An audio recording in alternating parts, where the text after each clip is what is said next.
बहुत बहुत स्वागत है दोस्तों आप सभी का। आज की इस वीडियो में हम देखने वाले हैं क्लास 11th है हमारी, सब्जेक्ट है पॉलिटिकल साइंस। और जो आपका एनुअल का एग्जाम हुआ है यानी कि टर्म 2 का इवनिंग शिफ्ट के क्वेश्चन पेपर को हम देखने वाले हैं विद सॉल्यूशन के साथ में। तो चलिए शुरुआत करते हैं। देख सकते हैं सबसे पहले सेक्शन ए है हमारे यानी कि खंड का है। पहला प्रश्न है इसमें हमारा, राज्यसभा किस प्रकार से राज्यों का प्रतिनिधित्व करती है। तो देखो इसका आंसर आप इस तरीके से लिख सकते हैं कि राज्यसभा जो है सबसे पहले इसका निर्वाचन किस तरीके से होता है, तो अप्रत्यक्ष विधि से होता है। कैसे कि सबसे पहले हम क्या करते हैं, हम जो है वो विधानसभा को चुनते हैं। जो लोग हैं वो क्या करते हैं, विधानसभा को सुनते हैं और विधानसभा के जो सदस्य हैं वो राज्यसभा को चुनते हैं। पहला पॉइंट ये हो जाएगा आपका। दूसरे में लिख देंगे कि केंद्रीय स्तर पर प्रधानमंत्री होता है, साथ ही साथ जो राज्य स्तर होता है उस पर मुख्यमंत्री और मंत्रिपरिषद जो है वो मिलकर राज्य यानी कि जो राज्य है उनका शासन चलाते हैं। तो ये पॉइंट, दो पॉइंट आप इसमें लिख देंगे सिंपल सा। सेकंड क्वेश्चन है, संसदीय समितियों को लघु विधायिका क्यों कहते हैं। जो संसदीय समितियां होती हैं इनको हम लघु विधायिका क्यों कहते हैं। तो ये आप इंग्लिश में देख लीजिए ये वाला आंसर। सेकंड वाला जो क्वेश्चन है उसको हम देखते हैं। देखो, जब भी विधेयक होता है तो उस पर विचार विमर्श अधिकतर कौन करता है, संसदीय समितियां ही करती हैं। ठीक है। अब समितियों की जो सिफारिशें होती हैं उसको फिर लोकसभा के सदन में या फिर राज्यसभा के सदन में भेजा जाता है और फिर इन समितियों को जो है लोग देखते हैं, पढ़ते हैं। इन समितियों के जो सिफारिशें होती हैं, जो संदेश होते हैं, उनको देखते हैं कि ये सही है या नहीं है। तो इसी कारण की वजह से ये जो समितियां होती हैं इनको हम लघु विधायिका कहते हैं। यानी कि एक तरीके से जो एक विधेयक निर्माण होता है संसद की और राज्यसभा की जो विधि होती है, कार्य होता है, वो आधा कार्य तो जो है कौन करती है, संसदीय समितियां। इसीलिए संसदीय समितियों को लघु विधायिका भी कहा जाता है। और ये कानून निर्माण की प्रक्रिया का दूसरा चरण होता है। और तीसरे चरण में क्या होता है कि विधेयक पर मतदान होता है। इस तरीके से ये पॉइंट आप इसमें लिख देंगे। और इसी क्वेश्चन के आंसर को अगर आप इंग्लिश में देखना चाहें तो यहाँ पे देख सकते हैं इजीली। चलिए अब देखते हैं सेकंड क्वेश्चन। सेकंड है, दल बदल क्या है, क्या इस पर नियंत्रण लगाने के लिए भारतीय संविधान ने कौन सा संविधान संशोधन किया था। तो देखते हैं भाई दल बदल नियंत्रण होता क्या है। तो देखो, दल बदल जो है, कोई भी सदस्य अपने दल के नेतृत्व के आदेश के बावजूद सदन में उपस्थित ना हो या फिर दल के निर्देश के बावजूद भी किसी दूसरे को मतदान करे या फिर स्वेच्छा से जो दल की सदस्यता होती है उसे त्याग पत्र दे दे, तो हम उसे कहते हैं दल बदल। ठीक है। अब देखो, दल बदल जो निरोधक कानून थे वो दो बार आए थे। सबसे पहले 1985 में आया था 52 संविधान संशोधन, उसके बाद 91 संविधान संशोधन दल बदल को रोकने के लिए। ठीक है। तो ये पॉइंट आप इसमें लिख देंगे और इंग्लिश में देखना चाहें तो ये सारे पॉइंट आप लिख देंगे। सबसे पहले डेफिनेशन लिखेंगे और उसके बाद ये पॉइंट। थर्ड क्वेश्चन है, स्थायी कार्यपालिका की किन्हीं दो विशेषताओं का उल्लेख कीजिए। तो स्थायी कार्यपालिका की दो विशेषताओं के बारे में यहाँ पे देखिए, 2 मार्क्स का जो हमारा जो एपिसोड था उसमें मैंने आपको क्वेश्चन आपको बताया था, उसके बारे में देखते हैं। तो जो हमारा 2 मार्क्स का एपिसोड था इसमें क्वेश्चन नंबर हमारा है 8। हाँ ये रहा, देखो स्थायी कार्यपालिका हमें बताना है। ठीक है, कहाँ गया स्थायी कार्यपालिका, यही क्वेश्चन है ना हमारा। हाँ, स्थायी कार्यपालिका की कोई दो विशेषताएं। तो देखो सबसे पहली विशेषता क्या होती है कि इसमें जो भी व्यक्ति होते हैं वो रिटायरमेंट की आयु तक काम करते रहते हैं। ये अपने कार्यों में दक्ष होते हैं और निपुण होते हैं। साथ ही साथ तीसरी विशेषता लिख देंगे कि ये सभी जो है वो राजनीतिक कार्यपालिका की मदद भी करते हैं। और इंग्लिश में देखना चाहें तो ये पॉइंट जो है वो सारे के सारे आप लिख देंगे। ठीक है, कंप्लीट हो गया आपका question number third. Fourth question देखिए यहाँ पे क्या पूछा गया है हमसे, भारतीय न्यायपालिका का ढांचा किस प्रकार पिरामिड के आकार की भांति का है, स्पष्ट कीजिए। तो सिंपल सा आपको क्या लिखना है, एक इस तरीके का आपको पिरामिड बना देना है। ठीक है, इस तरीके का। और यहाँ पे क्या है, सबसे ऊपर में एससी यानी कि हाई कोर्ट, और यहाँ पे क्या है, सॉरी हाई कोर्ट नहीं, सुप्रीम कोर्ट है वो फर्स्ट लेवल पे।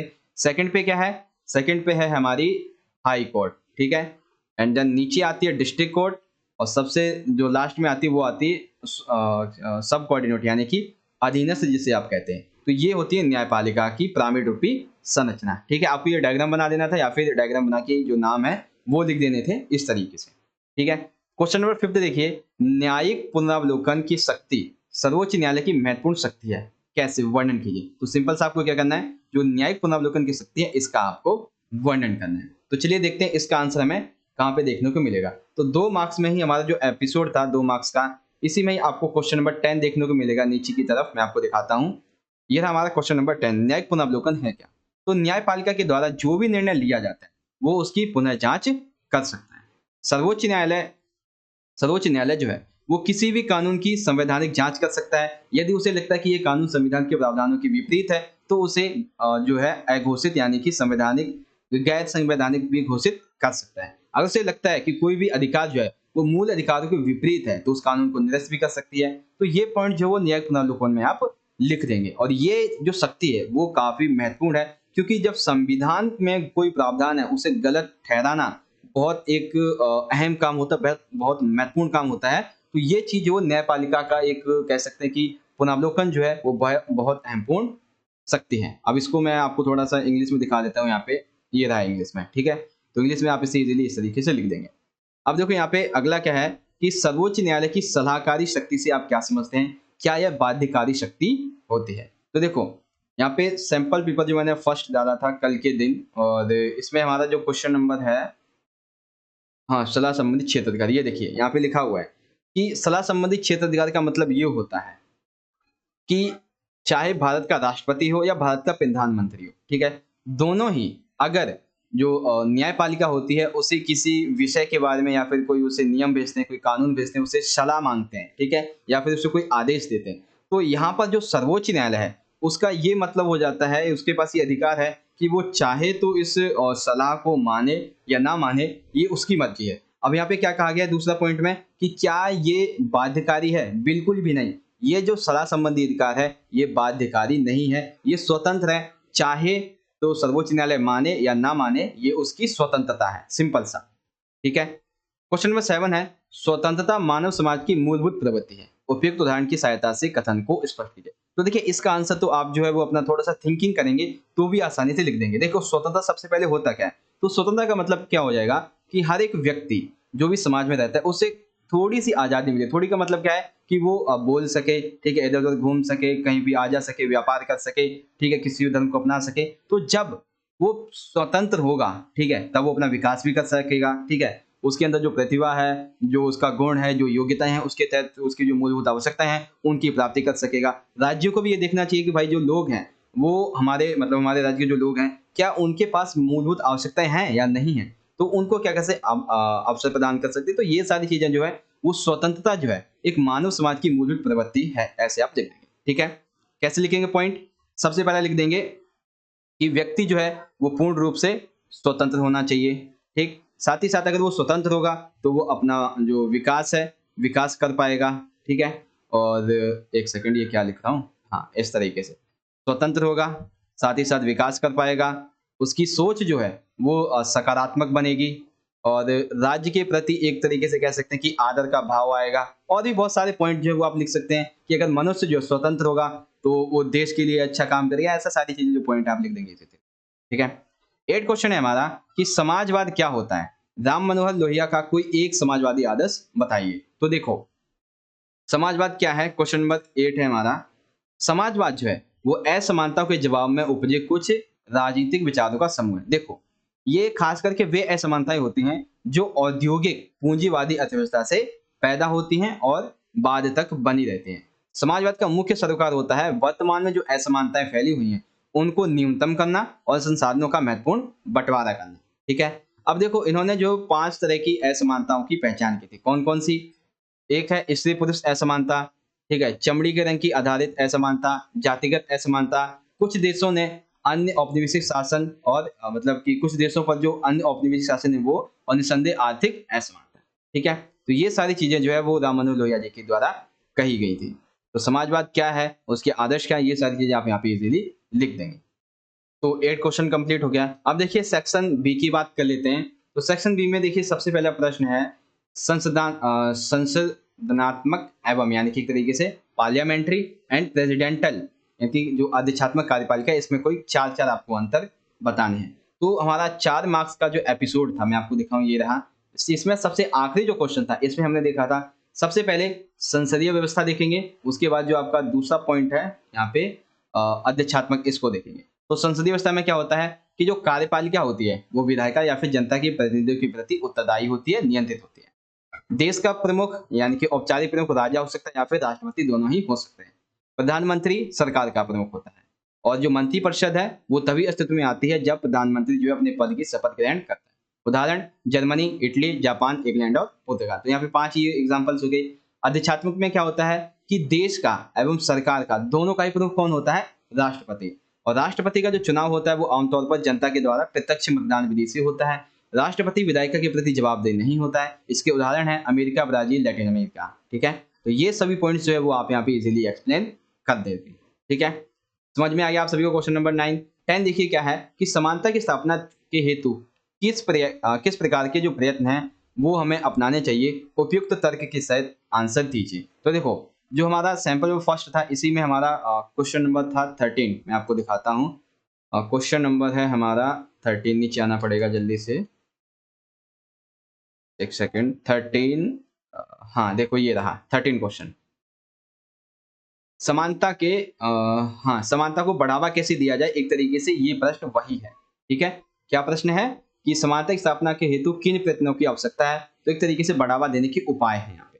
तो सबसे पहला उपाय क्या है कि औपचारिक समानता की स्थापना करना, यानी कि समाज में जो असमानता फैली हुई है वो किसकी वजह से है, विशेष अधिकारों की वजह से। तो ये विशेष अधिकार की जो एक औपचारिकता फैली हुई है, हमें इसे समाप्त करना होगा। साथ ही साथ भारत में जो है अवसर तो बहुत हैं, लेकिन सुविधाओं मतलब अवसर भी बहुत है, सुविधाएं भी बहुत हैं, लेकिन समाज में क्या है कि कुछ जो असमानता, विशेष अधिकार और जो समाज में कुछ रीति रिवाज फैले हुए हैं, इनकी वजह से जो लोग हैं वो इन अवसरों से वंचित रह जाते हैं, क्योंकि वो इन्हीं रूढ़िवादिता के बीच में फंस जाते हैं और कई बार जो है उनके साथ में व्यक्ति जाति धर्म के आधार पर जो है भेदभाव भी किया जाता है। तो ये सारी चीजें जो है हमें समाप्त करनी होंगी। जैसे प्राचीन काल में औरतों को उत्तराधिकारी का अधिकार नहीं मिलता था, शिक्षा का अधिकार नहीं मिलता था, गरीबों को मताधिकार नहीं मिलता था। वहीं भारतीय संविधान जो था इसने छुआछूत प्रथा जो थी उसका उन्मूलन किया। साथ ही साथ नस्ल, धन, लिंग इस आधार पर जो भेदभाव था उसको खत्म करके सभी नागरिकों को कानून के समान जो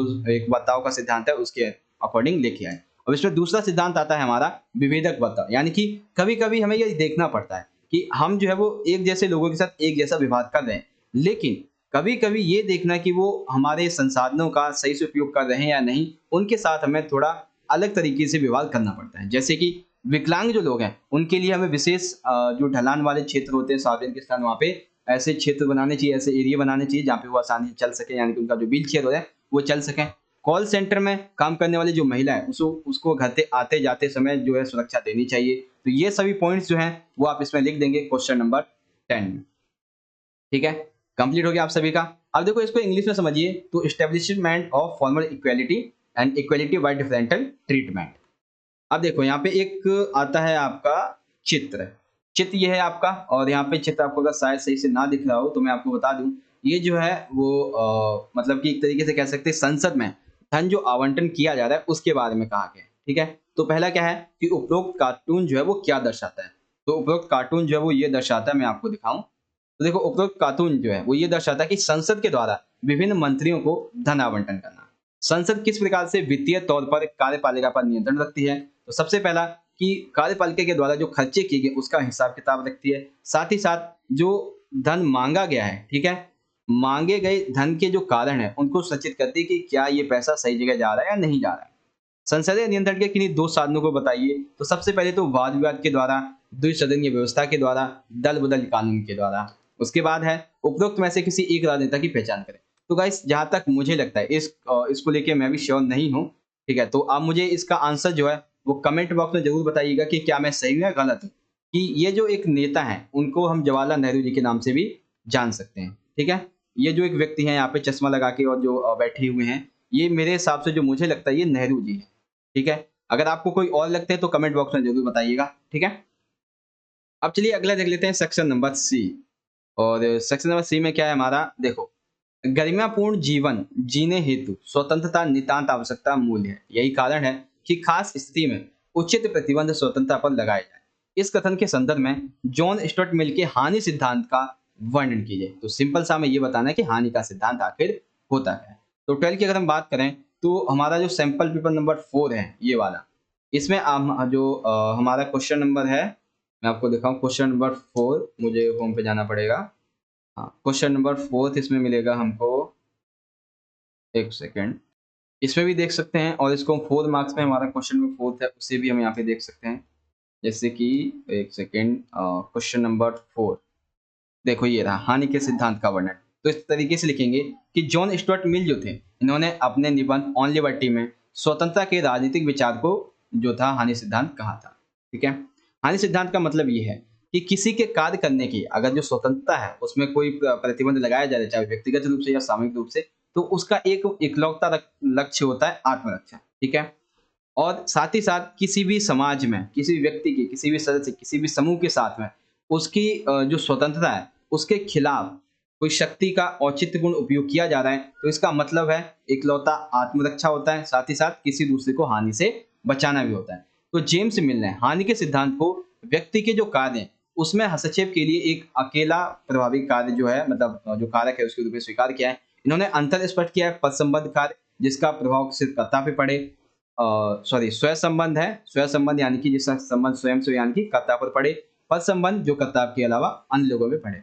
तो ऐसे कार्य अगर जो पद संबद्ध कार्य होते हैं, ये कार्य अगर आप करते हैं तो आपकी स्वतंत्रता जो है उस पर प्रतिबंध लगा दिया जाएगा। राज्य जो है वो अगर किसी भी व्यक्ति के किसी भी संस्था में अगर किसी प्रकार का प्रतिबंध लगाता है तो उसका मतलब जो है वो सिर्फ एक ही मतलब होता है कि अन्य को हानि से बचाना। और ये भी हमें देखना चाहिए कि अगर हम किसी भी व्यक्ति की स्वतंत्रता, संस्था किसी की स्वतंत्रता पर जो है लगा रहे हैं प्रतिबंध, तो उसके लिए हमें ये भी देखना पड़ता है कि भाई जो हानि हो रही है उससे क्या वो छोटी है, क्या वो बड़ी है। इस तरीके से भी हमें ये चीज़ देखनी पड़ती है। ठीक है? उदाहरण के लिए मान लीजिए कि बहुमूला एक मतलब बहुमंजिला एक मकान है, 4 मंजिल का ये एक मकान है, ठीक है? इस तरीके का। तो यहाँ पे क्या है कि एक व्यक्ति जो तेज़ आवाज़ में गाने सुनता है। टोटल यहाँ पे मान लेते हैं 40 कमरे हैं और एक बंदा ऐसा जो तेज़ आवाज़ में गाना सुनता है। तो क्या उसकी आवाज़ को बंद करवाने के लिए हमें हमें पुलिस के सहारे की ज़रूरत है? नहीं, क्योंकि इसमें 39 कमरे जो बचे हैं, उसमें से जो बड़े-बड़े लोग हैं वो समूह बनाकर इसको आके समझा सकते हैं और ये आसानी से मान भी जाएगा। ऐसा नहीं मानेगा नहीं, मान भी जाएगा। तो यही चीज़ बताई गई है कि जब भी प्रतिबंध लगाया जाए तो हमें देखना पड़ेगा कि हानि जो है गंभीर होनी चाहिए। तो जॉन स्टुअर्ट मिल का जो हानि का सिद्धांत था वो यहाँ पे कंप्लीट हो गया। अब इसको इंग्लिश में देखना चाहे तो इंग्लिश में ये सभी पॉइंट जो यहाँ पे लिखे हुए हैं, इन सभी को आप इज़िली इस तरीके से पढ़ सकते हैं। अब देखते हैं अगला क्वेश्चन। अगला इसी में अथवा में दिया हुआ है हमारा कि अभिव्यक्ति की स्वतंत्रता से आप क्या समझते हैं? आपके विचार में दैनिक जीवन में स्वतंत्रता ने व्यक्तिगत जीवन को कहाँ तक प्रभावित किया है? वर्णन कीजिए। तो देखो अभिव्यक्ति की स्वतंत्रता की हम बात करते हैं। इसी में हमारा क्वेश्चन नंबर मिलेगा 12 ईयर। देखो अभिव्यक्ति की स्वतंत्रता का मतलब क्या है? एक व्यक्ति के लिए ये एक मौलिक आवश्यकता होती है जो कि प्रजातंत्र या फिर लोकतंत्र को सफल करती है। इसका अर्थ है कि एक पुरुष को, एक स्त्री को स्वयं को अभिव्यक्त करने की स्वतंत्रता होनी चाहिए, जैसे कि उसे लिखने की स्वतंत्रता हो, कार्य करने की स्वतंत्रता हो, कहीं भी चित्रकारी करने की, बोलने की, अपनी कला को उकेरने की, और इसमें जो है राज्य कम से कम हस्तक्षेप करे। अब दूसरा पॉइंट इसमें क्या बन रहा था हमारा? दूसरा था कि आपके विचार से, इसको हटा देता हूँ एक बार, आपके विचार से दैनिक जीवन में स्वतंत्रता ने व्यक्तिगत जीवन को कहाँ तक प्रभावित किया है? तो देखो, इसको हम आंसर इस तरीके से लिख सकते हैं कि यदि जो एक व्यक्ति है वो स्वतंत्र होगा पूर्ण रूप से, तो वो अपने विकास के लिए, अपने लक्ष्य को प्राप्त करने के लिए अच्छे से और सकारात्मक कदम उठा पाएगा। जब व्यक्ति को बोलने की आज़ादी होगी, यानी कि जब उससे अभिव्यक्ति की आज़ादी होगी, तो वह सरकार का विरोध कर सकेगा, भाषण दे सकेगा और अपनी जो अभिव्यक्ति है वो कर सकेगा और जो लोग हैं उन्हें जागृत कर सकेगा। ये सारी चीज़ें कब करेगा? जब व्यक्ति स्वतंत्र होगा, जब उसके पास अभिव्यक्ति की स्वतंत्रता का अधिकार होगा। और ये मतलब भी नहीं है कि अगर आपके पास अधिकार है तो उस पे प्रतिबंध नहीं लगाया जाएगा। अगर आप देश की संप्रभुता, अखंडता, शिष्टाचार, राज्य की सुरक्षा, विदेशी राज्यों के साथ महत्वपूर्ण संबंध या फिर गलत अफवाहें फैलाते हैं तो आपकी स्वतंत्रता जो है उस पे प्रतिबंध भी लगा दिया जाएगा। साथ ही साथ ये भी लिख सकते हैं कि जो व्यक्ति है उसे, क्या हमने देखा था कि कार्य करने की, अगर व्यक्ति को कार्य करने की स्वतंत्रता है, ठीक है, तो वो देश के किसी भी कोने में जाकर किसी भी प्रकार का कार्य कर सकता है और अपना विकास कर सकता है, ठीक है, अपना पैसा कमा सकता है। चित्रकारी करने की, यानी कि अगर किसी को भी किसी भी प्रकार की कला आती है, चाहे वो संगीत की कला हो, चाहे चित्रकारी की कला हो, अगर उसे स्वतंत्रता मिल जाती है तो वो देश स्तर पर, इंटरनेशनल लेवल पर भी जाकर अपना जो विकास है, देश का विकास, अपनी जो कला है उसका विकास भी कर सकता है। तो सिंपल सा हमें ये यहाँ पे बताना है कि जो एक नॉर्मल डेज में अगर किसी को स्वतंत्रता मिलती है, ठीक है, तो वो हमारे जीवन को किस तरीके से प्रभावित करती है, ये चीज़ हमने यहाँ पे समझ ली है। ठीक है? तो अभिव्यक्ति की स्वतंत्रता क्या है और इस पर दैनिक जीवन में क्या विचार है, ये सारी चीज़ें आपको समझ में आ गई होंगी। अब देखो 13 क्या है? न्याय के किन्हीं 3 सिद्धांतों का वर्णन कीजिए। तो न्याय के 3 सिद्धांतों में देखिए मैं आपको यहाँ पे समझाता हूँ। न्याय के 3 सिद्धांत। तो इसमें हमारा क्वेश्चन नंबर है, हाँ, ये देखो, सामाजिक न्याय को स्थापित करने के कोई 3 सिद्धांत कौन-कौन से हैं? तो यहाँ पे आते हैं हम नीचे, ये रहे। सबसे पहला क्या है? समान लोगों के प्रति समान व्यवहार। तो सभी मनुष्य जो है वो सिर्फ मनुष्य होने के नाते सभी व्यक्तियों को कुछ समान चारित्रिक विशेषताएं होती हैं। चलो इसको छोड़ो, ये ज्यादा आप जो है डीपली मत जाइए, आप सिर्फ यहाँ पे यह ध्यान दीजिए, यहाँ से देखो जो लोग हैं उनके साथ में जाति, वर्ग, नस्ल इस आधार पे भेदभाव ना हो, ठीक है। उन्हें उनके काम, कार्य कौशल इसके आधार पे जांचा जाना चाहिए, ठीक है, ना कि इस आधार पे कि वे किस समुदाय के। जैसे कोई एक पत्थर तोड़ने वाला बंदा है तो उसे हम पिज्जा बांटने वाले के बंदे के कौशल और मेहनत के आधार पे पारिश्रमिक देना चाहिए, ठीक है। मान लीजिए कि पत्थर तोड़ने वाला, उसे हमने 10 रुपए दे दिए, पिज्जा बांटने वाले को 9 दे दिए, तो ये ठीक हो जाएगा। यदि स्कूल में पुरुष शिक्षक को आप 10 रुपए देते हैं, महिला शिक्षक को 9 रुपए देते हैं, तो ये गलत है। इस आधार पे भेदभाव करते कि एक स्त्री एक पुरुष है, तो ये चीज गलत हो जाएगी। तो यानी कि एक ही काम को अगर दो लोग एक जैसे करते हैं तो उन्हें समान वेतन मिलना चाहिए। ये समान लोगों के प्रति समान जो व्यवहार है वो आता है, ठीक है। समानुपातिक न्याय क्या है? अब देखो इसी में जो आपका ये वाला क्वेश्चन है, हाँ 13 में जो आपका अथवा वाला क्वेश्चन है, ये क्वेश्चन भी इसी में कंप्लीट हो जाएगा कि समानुपातिक न्याय क्या है और क्या समानुपातिक न्याय सामाजिक न्याय का एकमात्र साधन है।